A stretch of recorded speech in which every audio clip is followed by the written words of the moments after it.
Hello les micros, aujourd'hui vidéo sur l'avis d'impôt en micro-entreprise. Ça te concerne parce que chaque année tu fais ta déclaration de revenus auprès des impôts pour dire ce que tu as gagné en chiffre d'affaires via ta micro-entreprise l'année dernière. Et chaque année, tu reçois ce qu'on appelle un avis d'impôt. Dans cette vidéo, je vais te montrer comment le récupérer, cet avis d'impôt, et surtout comment le lire, comment le comprendre, parce qu'il y a des petites informations qui vont être assez importantes vis-à-vis de ta micro-entreprise, vis-à-vis de tes impôts directement, et que tu comprennes un peu tout ça. Allez, c'est parti, on le récupère sur l'espace particulier impôts.gouv.fr.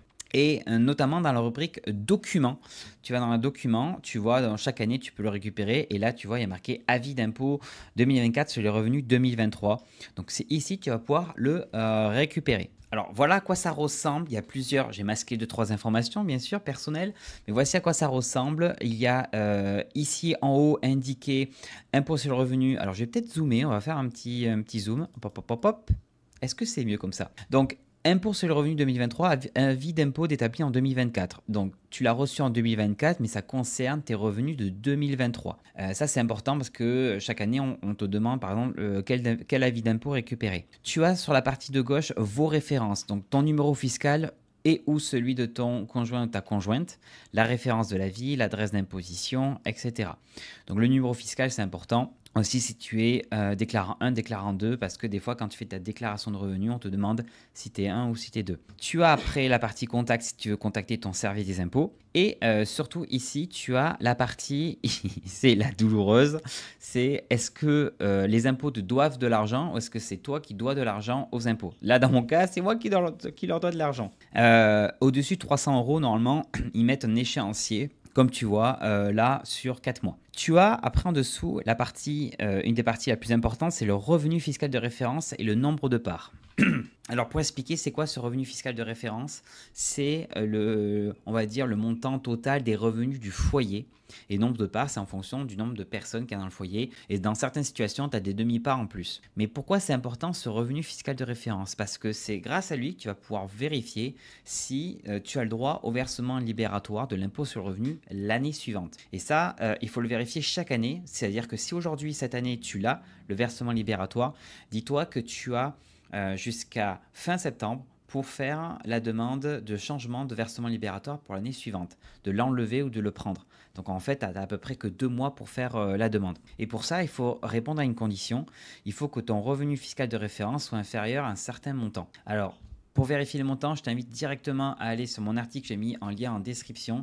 J'ai mis un article sur le versement libératoire qui t'explique pour 2024 ou pour 2025 quels sont les montants à avoir. Alors par exemple ici pour 2025, il faut que ton revenu fiscal de référence soit inférieur à 28 797 pour une part. Et c'est important que j'indique une part, c'est-à-dire que là, toi, tu vas prendre ton revenu fiscal de référence ici et tu vas le diviser par le nombre de parts. Ça va te donner un résultat et c'est ce résultat que tu vas devoir comparer avec 28 797. Si quand tu as comparé ça, c'est-à-dire que ton résultat est inférieur à ce montant-là, tu as le droit au versement libératoire pour 2025. S'il est supérieur à ce montant-là, tu n'as pas le droit au versement libératoire pour 2025. Donc, tu dois absolument l'enlever très rapidement avant, si possible, le 1er octobre. Et pour pouvoir l'enlever ou le prendre, encore une fois, j'ai fait un tuto.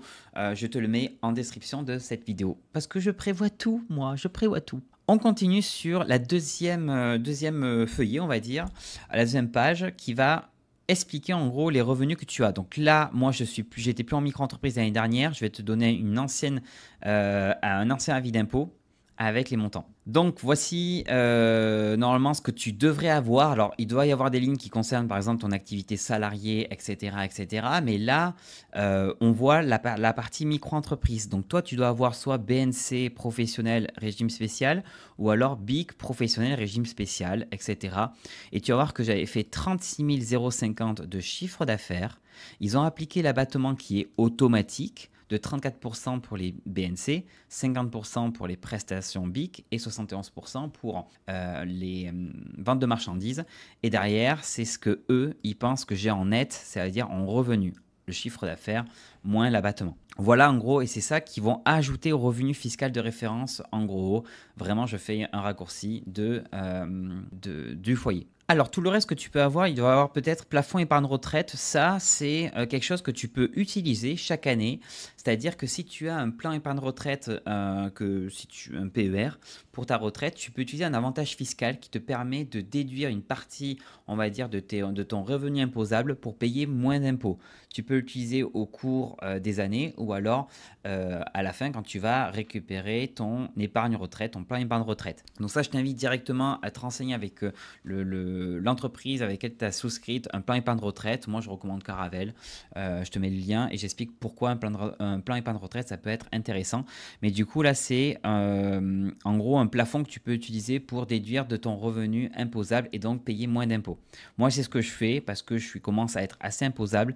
Et donc, chaque année, en fonction des versements que je fais avec mon plan épargne retraite, une partie de ces versements, en gros, je peux les déduire de mon revenu imposable. Bon, ce que tu vois à la fin, c'est le taux marginal d'imposition, c'est-à-dire en gros à quelle tranche vraiment supérieure tu es sur la partie impôt. Ça ne veut pas dire que tout est taxé à 30%, c'est-à-dire que vraiment la limite maximale où je suis, c'est dans les 30%. Ça peut être 45%, etc., mais c'est 30%. Et le taux moyen d'imposition, c'est-à-dire si on prend chacune des tranches d'imposition, je suis à un taux moyen, comme un prélèvement à la source, de 8,51% sur mes revenus. Voilà en gros pour décrypter, on va dire, cet avis d'impôt. J'espère que ça a été clair.